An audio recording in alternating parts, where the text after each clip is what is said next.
মাশাআল্লাহ। সম্মানিত উপস্থিতি,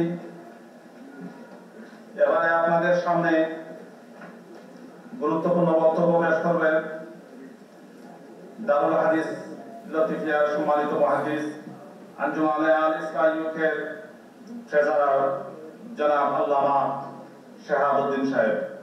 জনাব আল্লামা শাহাবুদ্দিন সাহেবকে ওনার বক্তব্য পেশ করার জন্য সবিনয় অনুরোধ জানাচ্ছি।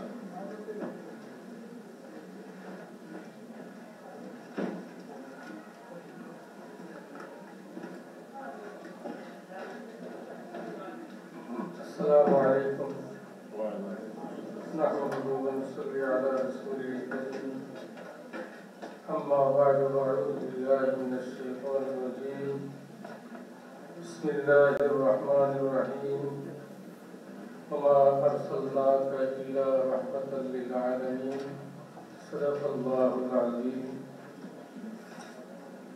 সম্মানিত আজকের সভার সভাপতি সাহেব, উপস্থিত উলামায়ে কেরাম, রাসূলুল্লাহ সাল্লাল্লাহু আলাইহি ওয়াসাল্লামের মহব্বতে আগমনকারী সুধীবৃন্দ, আমরা আজ ঈদে মিলাদুন্নবী উপলক্ষে একত্রিত হয়েছি। আমরা ঈদে মিলাদুন্নবীতে কিছু মানুষ বেদাত বলেন। আমি প্রথমে বেদাতের সংজ্ঞা বা তার ডেফিনিশন এটা বলতে চাই।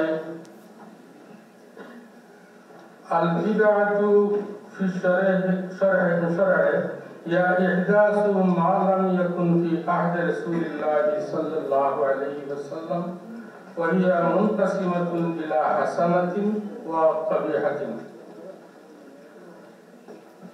হযরত ইমাম নববী রাহমাতুল্লাহ আলাইহি এই ডেফিনিশনে বলেছেন যে নতুন কোনো কিছু আবিষ্কার করা বা নতুন কোনো কিছু নিয়ে আসা, যা কিছু রাসূল পাক সাল্লাল্লাহু আলাইহি ওয়াসাল্লামের সময়ে ছিল না। তিনি বলতেছেন এটা দুই প্রকার, একটি হলো বেদাতে সাইয়্যা এবং কবিহা, আর একটি বেদাতে হাসানা। এখন রাসূল পাক সাল্লাল্লাহু আলাইহি ওয়াসাল্লামের সময়ে যে কাজ ছিল না বা যা ছিল না, যদি এটা সব বেদাত হয়ে যায় তাহলে আপনারা দেখবেন তারপরে অনেক কিছু সংযোজিত হয়েছে এসেছে, এবং যা রাসূল পাক সাল্লাল্লাহু আলাইহি ওয়াসাল্লাম অন্য হাদিসের মধ্যে বলেছেন যে মান সান্না সুন্নাতান হাসানাতান ফালাহু আজরুহা ওয়া আজরু মান আমিলা বিহা। এবং অন্যভাবে অন্যর সাথে বলেছেন মান সান্না সুন্নাতান সাইয়্যাতান ফালাহু উযরুহা ওয়া উযরু মান আমিলা বিহা। যে যারা ভালো কাজ, কোনো ভালো কাজকে নিয়ে আসবে তার সে এর জন্য বদলা পাবে এবং এর জন্য সে পুরস্কৃত হবে, সওয়াব পাবে, এবং সাথে সাথে যারা ওই কাজের উপর আমল করবে তারাও সওয়াব পাবে। যদি রাসূল পাক সাল্লাল্লাহু আলাইহি ওয়াসাল্লামের সময় যা ছিল না এবং ওই সব কাজ যদি সবই খারাপ হয়ে থাকে তাহলে হুজুর পাক সাল্লাল্লাহু আলাইহি ওয়াসাল্লাম বলেছেন মান সান্না সুন্নাতান। এটা বলেন নাই যে ওই সময়ে, আমার সময়ে অথবা সাহাবায়ে কেরামের সময়ে অথবা তাবিনের সময়ে যা হবে এভাবে শর্ত লাগানো হয় নাই। তিনি বলেছেন কিয়ামত পর্যন্ত যত ভালো কাজ যা সুন্নাতের তরিকা অনুযায়ী কুরআন এবং হাদিস আলোকে যা নিয়ে আসা হবে, যদি এমন কাজ হয় তাহলে এমন কাজের জন্য সেও সওয়াব পাবে এবং যারা ওর উপর আমল করবে তারাও সওয়াব পাবে। সুতরাং হুজুর পাক সাল্লাল্লাহু আলাইহি ওয়াসাল্লামের হাদিসটা আমরা বুঝতে পারছি যে রাসূল পাক সাল্লাল্লাহু আলাইহি ওয়াসাল্লামের সময় যা ছিল তাই বেদাত নয়, আর যা পরে আসবে তা বেদাত না। হুজুর পাক সাল্লাল্লাহু আলাইহি ওয়াসাল্লামের হাদিস বলতেছে যে যারা ভালো কাজ যা কোরআন এবং সুন্নাত অনুযায়ী হবে। অন্য একটি সংজ্ঞার মধ্যে ইমাম শাফিঈ রাহমাতুল্লাহ আলাইহি বলেছেন মা উহদিসা মিম্মা ইউখালিফু কিতাবান আও সুন্নাতান আও আসরান আও ইজমান ফাহাযিহিল বিদআতু দালালা। যা কোরআন, সুন্নাহ এবং ইজমার বিপরীত হবে সেটা হবে বেদাতে দালালা বা বেদাতে সাইয়্যা, আর যেটা ওটার সমপর্যায়ে ওটার সাথে লিঙ্ক হবে, সম্পর্কিত হবে, ওটা হবে বেদাতে হাসানা, যা হুজুর পাক সাল্লাল্লাহু আলাইহি ওয়াসাল্লাম বলেছেন মান সান্না সুন্নাতান হাসানাতান। সুতরাং আমরা জানতে পারলাম যে রাসূল পাক সাল্লাল্লাহু আলাইহি ওয়াসাল্লামের পরে যা কিছু আশা হয়েছে যদি কুরআন এবং হাদিসের সাথে তার লিঙ্ক থাকে, সম্পর্ক থাকে, তাহলে এটা বেদাতে হাসানা, এটা উত্তম কাজ, এটা ভালো কাজ, যারা করবে সওয়াব পাবে এবং এটা রাসূল পাক সাল্লাল্লাহু আলাইহি ওয়াসাল্লামের হাদিস দ্বারা আমরা প্রমাণ পাই। এখন আমরা দেখি যে মিলাদ শরীফ বা মওলুদুন নবী, যে রাসূল পাক সাল্লাল্লাহু আলাইহি ওয়াসাল্লামের মিলাদুন নবী যেটা, এটা কুরআন এবং হাদিসের সাথে লিঙ্ক আছে কিনা। রাসূল পাক সাল্লাল্লাহু আলাইহি ওয়াসাল্লাম বলেছেন, হযরত আবু কাতাদা রাদিয়াল্লাহু তাআলা আনহু থেকে riwayat আন্না রাসূলুল্লাহ সাল্লাল্লাহু আলাইহি ওয়াসাল্লাম সুইলা আন সাওমিল ইয়াউমিল ইসনাইন ক্বালা যাকা ইয়াউমুন উলিদতু বিহি ওয়া ইয়াউমুন বুইসতু আও উনজিলা আলাইয়া ফীহি। রাসূল পাক সাল্লাল্লাহু আলাইহি ওয়াসাল্লাম কে জিজ্ঞাসা করা হয়েছিল, ইয়া রাসূলুল্লাহ, আপনি প্রত্যেক সোমবার কেন রোজা রাখেন? রাসূল পাক সাল্লাল্লাহু আলাইহি ওয়াসাল্লাম বলেছেন যে এই দিন আমি জন্মগ্রহণ করেছি, এই দিন আমি জন্মগ্রহণ করেছি এবং এই দিন আমার উপর কোরআন নাযিল হয়েছিল, অথবা তিনি বলেছিলেন যে এই দিন আমাকে ওহী দেওয়া হয়েছিল বা নবুয়ত দেওয়া হয়েছিল। এই হাদিসের দ্বারা আমরা জানি রাসূল পাক সাল্লাল্লাহু আলাইহি ওয়াসাল্লাম তার জন্মদিনে প্রত্যেক সোমবারে তিনি রোজা রাখতেন। এবং আরেকটি হাদিস, যে হাদিস হলো হুজুর পাক সাল্লাল্লাহু আলাইহি ওয়াসাল্লাম বলেছেন যে আমি আকা রাসূলুল্লাহ সাল্লাল্লাহু আলাইহি ওয়াসাল্লাম বা'দান নবুয়তে, রাসূল পাক সাল্লাল্লাহু আলাইহি ওয়াসাল্লাম আকিকা করেছিলেন নবুয়তের পরে। হুজুর পাক সাল্লাল্লাহু আলাইহি ওয়াসাল্লামের দাদা আব্দুল মুত্তালিব তিনি 7 নম্বর দিনে আকিকা করেছিলেন। আমরা জানি ইসলামের একই আকিকা হয়, দুই নম্বর দুই আকিকা হয় না। রাসূল পাক সাল্লাল্লাহু আলাইহি ওয়াসাল্লাম কেন তার আকিকা করলেন নবুয়তের পর? মুহাদ্দিসিনে কেরাম বলেছেন যে হুজুর পাক সাল্লাল্লাহু আলাইহি ওয়াসাল্লাম তার জন্মের শুকরিয়াতন তিনি এই আকিকা করেছিলেন, এই কুরবানি করেছিলেন। সুতরাং এর দ্বারা আমরা প্রমাণ পাই রাসূল পাক সাল্লাল্লাহু আলাইহি ওয়াসাল্লাম তিনি নিজে তার জন্মদিন পালন করেছেন রোজার মাধ্যমে এবং আকিকার আরেকটি কুরবানির মাধ্যমে তিনি পালন করেছিলেন।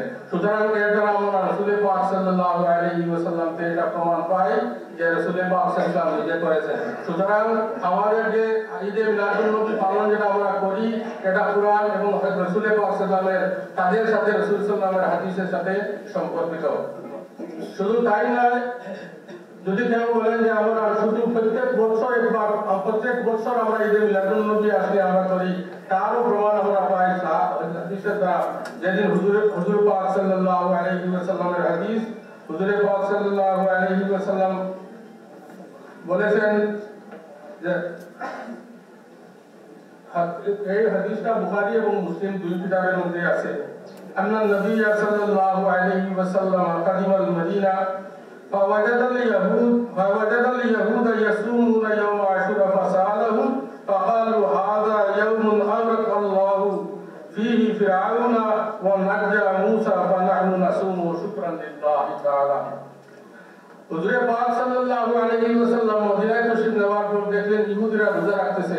রাসূল পাক সাল্লাল্লাহু আলাইহি ওয়াসাল্লাম তাদেরকে জিজ্ঞাসা করলেন, তোমরা কেন রোজা রাখো? বলে আমরা রোজা রাখি ওই দিন আল্লাহ রাব্বুল আলামিন হযরত মুসা আলাইহিস সালামকে ফিরআউনের কবল থেকে মুক্তি দিয়েছিলেন, আমরা শুকরিয়া আদায় করতে রাখি। রাসূল পাক সাল্লাল্লাহু আলাইহি ওয়াসাল্লাম অন্য হাদিসের মধ্যে বর্ণনা করেন, আনা আহাব্বু বি মুসা ওয়া আহাব্বু বি সাওমি হাযাল ইয়াউম ওয়া আমারা আসহাবাহু বিহি বিস-সাওম।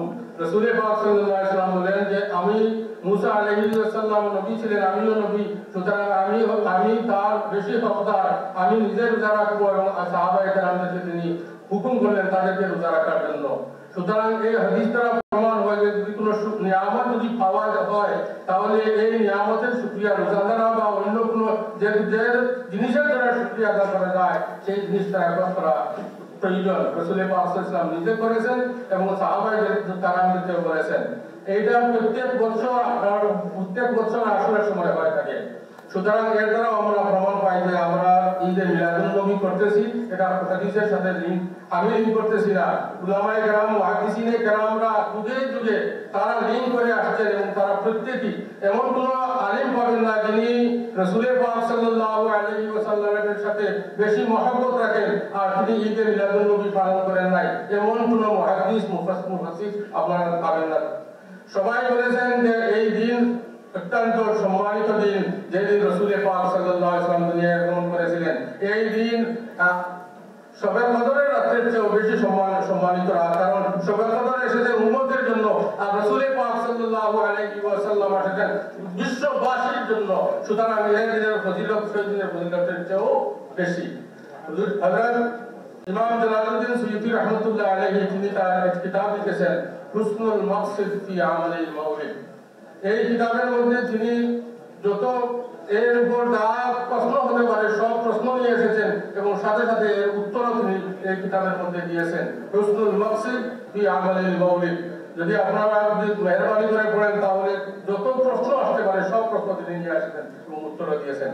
সুতরাং মিলাদুন নবী যেটা হযরত সব উলামায়ে কেরামরা পালন করেন। আমি যদি বলি, আপনারা জানেন সুহাইবিয়া যে বান্দি ছিল সেই বান্দিকে আবুল আহাব সে রাসূল পাক সাল্লাল্লাহু আলাইহি ওয়াসাল্লামের জন্ম সুসংবাদ দেওয়ার কারণে সে তাকে আযাদ করে দিয়েছিল এবং এই আযাদ করার কারণে আল্লাহ রাব্বুল আলামিন খুশি হয়ে প্রত্যেক সোমবারে তার দুইটি আঙ্গুলের মধ্যে কিছু পানি দেন, যে পানি সে পান করে তার সারাটা সপ্তাহের যে কষ্ট তার লাঘব করে। রাসূল পাক সাল্লাল্লাহু আলাইহি ওয়াসাল্লামের সুসংবাদ দিয়েছিল জন্মের, সেই কারণে যদি আবু লাহাবের মতো একজন বড় কাফির যার সম্পর্কে একটি সূরা নাযিল হয়েছিল সেই ব্যক্তিকে যদি আল্লাহ রাব্বুল আলামিন এমন পুরস্কার দান করেন, তাহলে একজন মুমিন মুসলমান আল্লাহর নবীর উম্মত যদি রাসূল পাক সাল্লাল্লাহু আলাইহি ওয়াসাল্লামের মিলাদুন নবী পালন করে, তাহলে অপর মুহাদ্দিসিনরা বলেছেন, সব মুহাদ্দিসিনরা বলেছেন যে আল্লাহ রাব্বুল আলামিন জানেন তাকে কি পুরস্কার আল্লাহ রাব্বুল আলামিন দিবেন। আমরা মনে করি তাকে জান্নাতুন নাঈম আল্লাহ দান করবেন। সুতরাং আমরা এই যে মিলাদুন নবীর মাহফিলে এসেছি, আপনারা বিশ্বাস করুন আপনাদের মধ্যে আল্লাহর রাসূলের মহব্বত আছে, আল্লাহর শুকরিয়া আদায় করার জন্য আপনারা এসেছেন। তাই আমরা মিলাদুন নবী পালন করছি, এটা কোনো খারাপ জিনিস নয়, এর দ্বারা আল্লাহর রাসূলের মহব্বত লাভ হয়। আমি একটি কথা বলে আমি শেষ করব। যে কথাটি লিখেছেন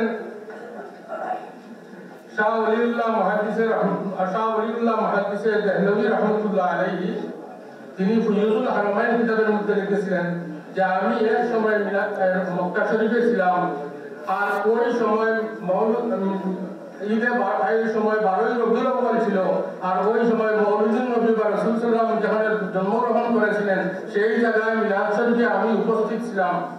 আমি দেখতে পেলাম, তিনি বলতেছেন যে আমি দেখতে পেলাম ওখানে মুসলমানরা রাসূলুল্লাহ সাল্লাল্লাহু আলাইহি ওয়াসাল্লামের আশিকারা আল্লাহ রাসূলের আলোচনা করতেছে, তারা রাসূলুল্লাহর জন্ম বৃত্তান্ত আলোচনা করতেছে।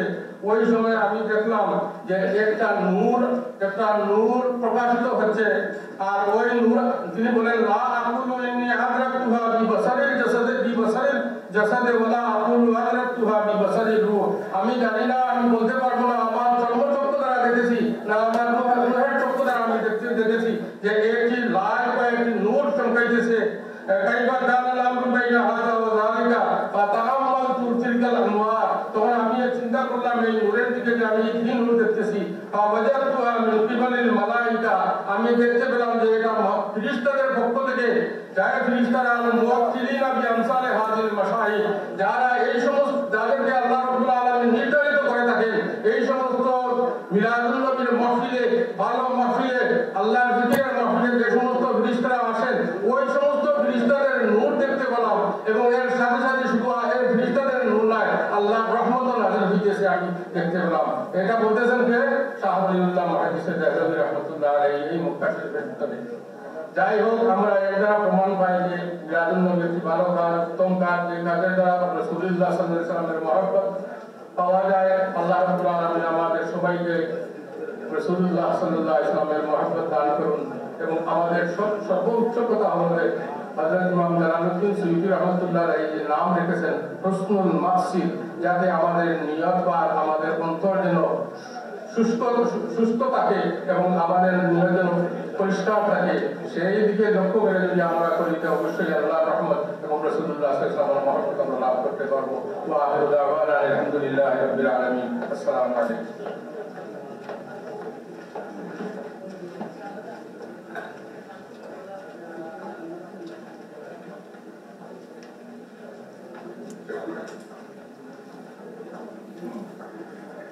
সম্মানিত উপস্থিতি, এখন আমাদের সম্মানিত দায়িত্বশীল আমাদের